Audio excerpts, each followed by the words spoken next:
Okay, we're going to move into step 2 for the email body copy that keeps them reading module. And I've actually divided this step into 2 videos. So this is going to be part 1 of 2. And the reason I did this is there's just a lot of information that we're going to throw at you in this step. And I didn't want to overwhelm you with too much information in one video. So you can watch part 1, take a minute to digest that, and then you can move into part 2. But anyway, at this point, we're cruising along and things are starting to take shape. Yet by this time, you've probably run into a little problem in your email writing, and it's that your sentences and paragraphs aren't well connected, and probably the logical flow from paragraph to paragraph is off just a little bit, or maybe the transitions from key point to key point feel a little bit awkward or cumbersome. But don't worry, it's nothing to be afraid of. In fact, it's to be expected. We go through this pretty much every time we write an email when we hit this point, and we're gonna teach you how to fix it right now. So in this step of the module, you're going to learn to create powerful, high momentum sentences and paragraphs that are going to make your emails dominate. So before we get into all the little details, I want to just give you an example to kind of give you an idea of what I'm talking about.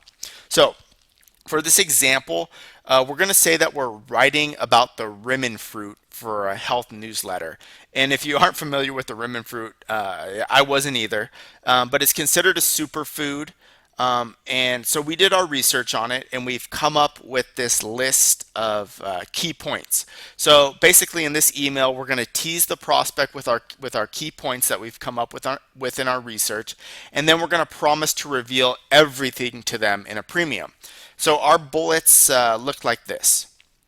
In Persian mythology, eating this fruit makes the hero Isfandiar invincible. In the Bible, the Lord commands that it shall appear on the robes of his high priests.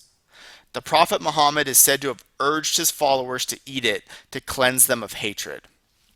The Buddha is said to have blessed it and used it as a cure. In ancient China, it was the symbol of abundance and a blessed future. Medieval Christians portrayed it in paintings of Jesus and the Virgin Mary. Okay, so we're writing this promotion about the rimmen fruit. We've come up with our key points from our research. And so this is where you'll find yourself a lot of times at this stage, is basically you have a rough draft. So how do we take this rough draft, take these key points, and connect them all into the running text and create the body copy? So here's what we did with the key points that we just covered. It would read like this. Dear reader, sift through ancient sacred texts. This same curious fruit crops up everywhere. There is indeed a strong tradition that the rimmen grew in the Garden of Eden. But that's just the beginning. In Persian mythology, eating this fruit makes the hero Isfandiar invincible. In the Bible, the Lord commands that it shall appear on the robes of his high priests. The Prophet Muhammad is said to have urged his followers to eat it to cleanse them of hatred. The Buddha is said to have blessed it and used it as a cure. In ancient China, it was the symbol of abundance and a blessed future. Medieval Christians portrayed it in paintings of Jesus and the Virgin Mary.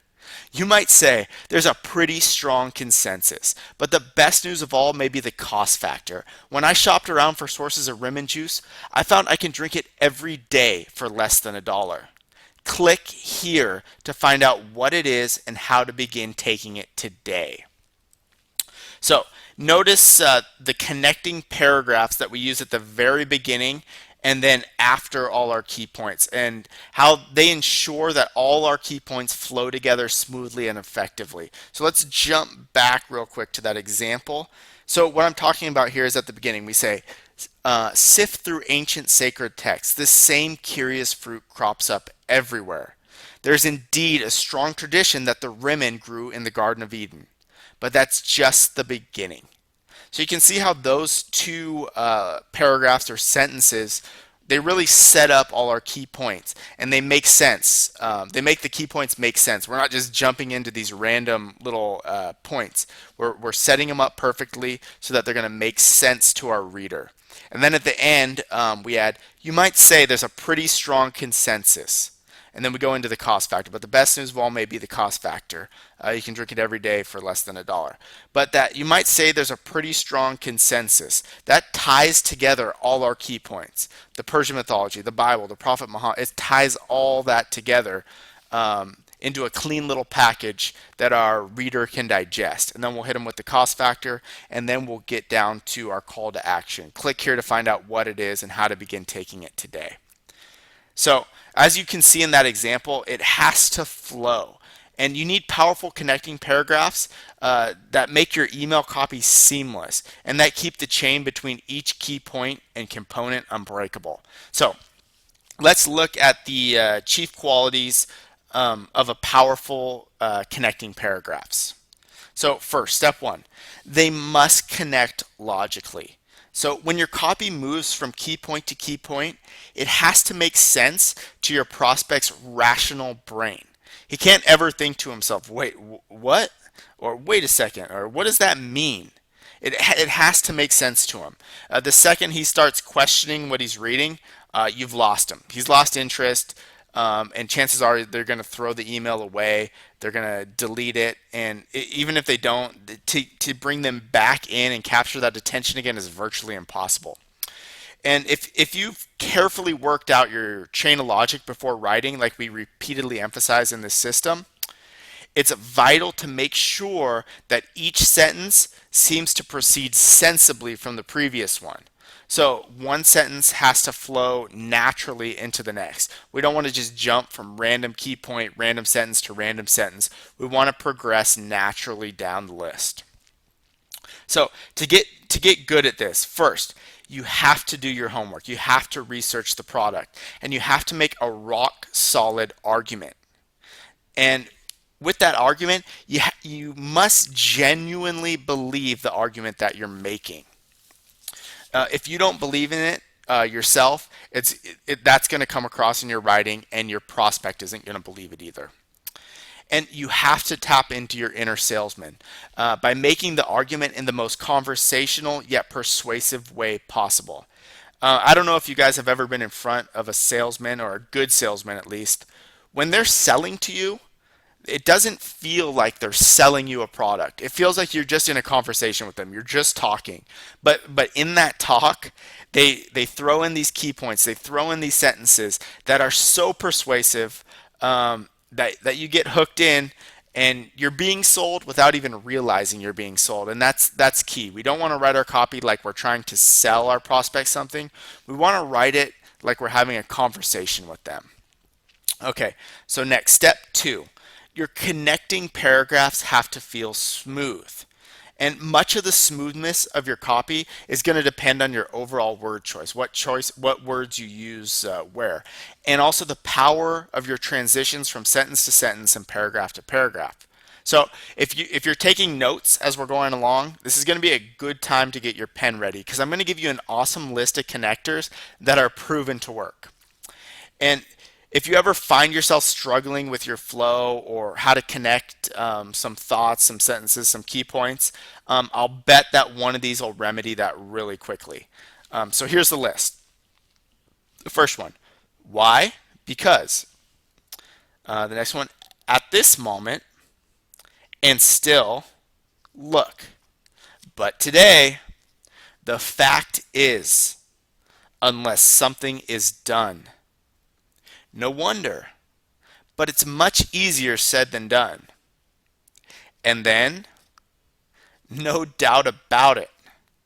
Fortunately, and really, you could really create variations off all of these, and they're all going to, and any of those variations are going to work just as well.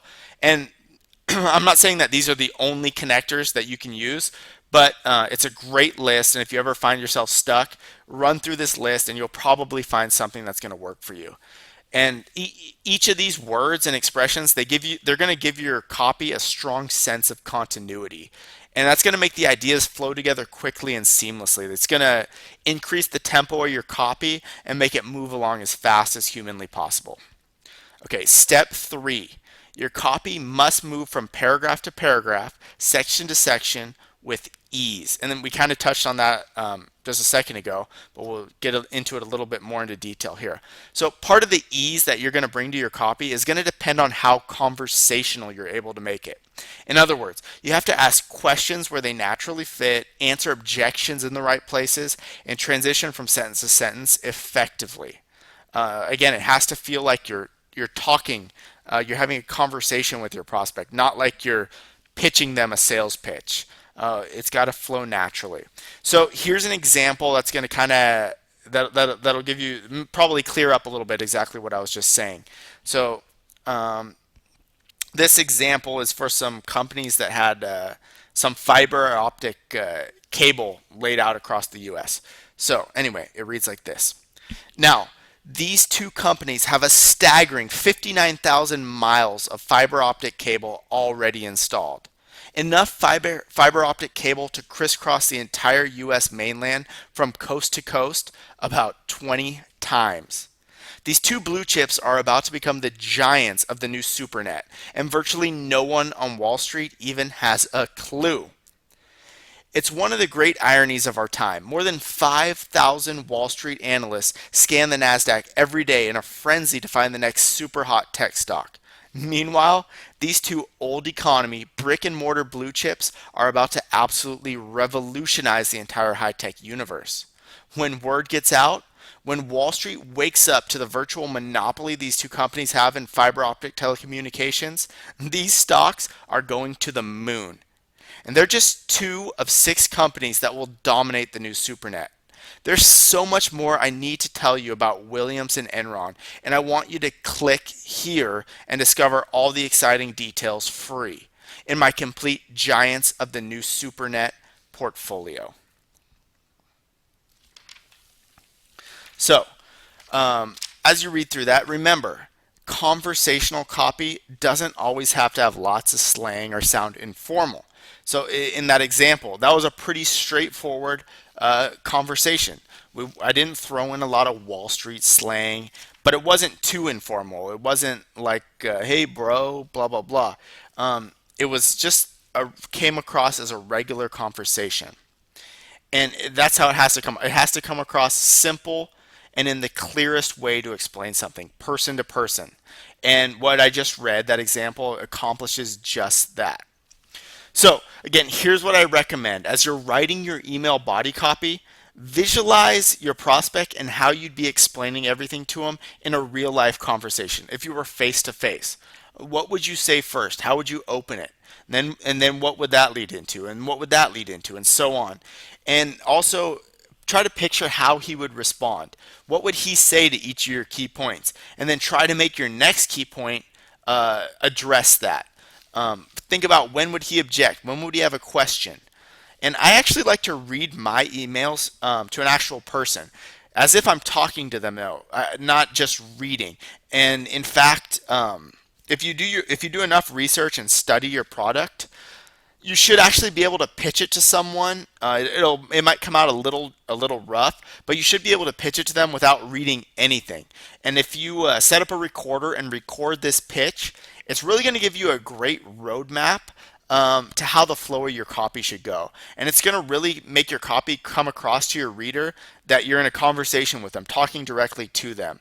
And so when you do this when you do this with an actual person, they can give you great feedback about the flow and clarity. And they can do that even if they're not directly interested in the product. They'll know and they'll sense when something didn't flow together, when something didn't make sense.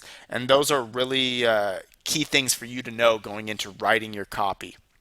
So working your way through this kind of visualization, or actually doing it, prevents the mistake that a lot of copywriters make. And that's they stay in their own heads, and you need to get out of your own head. Writing copy and making an argument that makes sense to them but not their prospect. So they're staying in their own heads. They're not envisioning what the prospect needs to hear. They're envisioning what they would want to hear. So I want to iterate that because it's really important. Any copywriter who actually tries to write good copy is going to create copy that they're going to believe is absolutely great. And in fact, if you talk to most copywriters when they just finish writing a new piece of copy, they're going to think and believe that it's the holy grail of copy. And this is because everything in the copy makes absolute sense to them. And it's the exact argument or persuasion that they would use to sway themselves and get themselves to take action. But the problem with this is that it's very rare that the actual copywriter is the target audience. So when their copy falls flat, they're super confused because they thought they had created gold. So when you write, you have to make absolute certain that your copy talks and flows with how your target audience thinks. So copy targeted towards teenagers is going to flow a lot different and have different key points than copy written to like a 35 plus audience. And even if those two, if you're writing copy to a teenager and a 35 plus, and it's the same product, the copy would look a lot different in how it flows.